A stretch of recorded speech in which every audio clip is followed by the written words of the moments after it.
You ask Tiger to solve. This deals with linear equations with one unknown. The final result is x equals -3/7. Let's solve it step by step. Simplify the expression. Expand the parentheses. Multiply the coefficients. Simplify the arithmetic.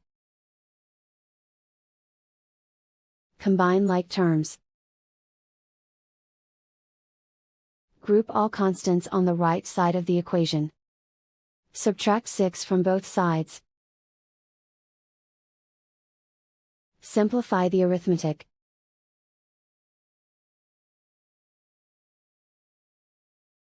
Isolate the x. Divide both sides by 14. Simplify the fraction. Find the greatest common factor of the numerator and denominator. Factor out and cancel the greatest common factor.